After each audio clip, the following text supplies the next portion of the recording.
যাদের ফোনে একাধিক ফেসবুক পেজ খোলা আছে, যারা পেজ ডিলিট করতে চাচ্ছেন তাদের জন্য এই ভিডিওটা। ডিলিট করার জন্য আপনাদের প্রথমে পেজ অপশনে যেতে হবে, গিয়ে আপনাকে পেজ সিলেক্ট করতে হবে কোনটা ডিলিট করবেন। সেই পেজ সিলেক্ট করে তার ভিতরে ঢুকতে হবে। পেজে ঢোকার পরে আপনাকে সেটিংয়ে যেতে হবে। থ্রি ডটে চাপলে সেটিংয়ে নিয়ে যাবে আপনাকে। সেটিংয়ে যাওয়ার পরে আপনারা একটু নিচের দিকে যাবেন। নিচের দিকে গেলে দেখতে পারবেন, নিচের দিকে যেতে যেতে আপনারা পেয়ে যাবেন পেজ ডিলিট করার অপশনটা। আশা করি সবাই মনোযোগ দিয়ে দেখবেন। নিচের দিকে গেলে আপনারা দেখবেন অ্যাসিস্ট্যান্ট কন্ট্রোল, এখানে চাপ দিবেন।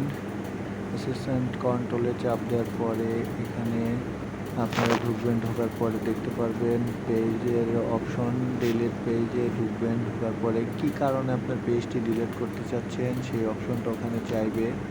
যে কোনো অপশন এখানে আপনারা প্রথম অপশনটা সিলেক্ট করে দিবেন। প্রথম অপশনটা সিলেক্ট করে দিয়ে তারপর কন্টিনিউ বাটনে চাপবেন। কন্টিনিউ বাটনে চাপলে আপনাকে আবার কন্টিনিউ বাটনে চাপতে হবে। চাপার পরে আপনাকে এখানে এসে আবার কন্টিনিউ বাটনে চাপতে হবে।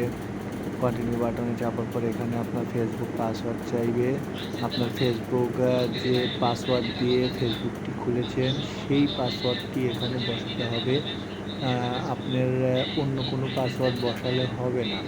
আপনি যে ফেসবুক অ্যাকাউন্ট থেকে পেজ খুলেছেন সেই ফেসবুক পাসওয়ার্ডটি বসানোর পরে আপনাকে এখানে কনফার্ম করে দিতে হবে। কনফার্ম করে দেওয়ার পরে ডিলিট পেজ অপশনটা চলে আসবে। এখানে সিলেক্ট করবেন, করার সঙ্গে সঙ্গে সুইং করে আপনাকে আবার ফেসবুক আইডিতে নিয়ে আসবে। আপনার পেজ ডিলিট কমপ্লিট। আশা করি সবাই বুঝতে পেরেছেন।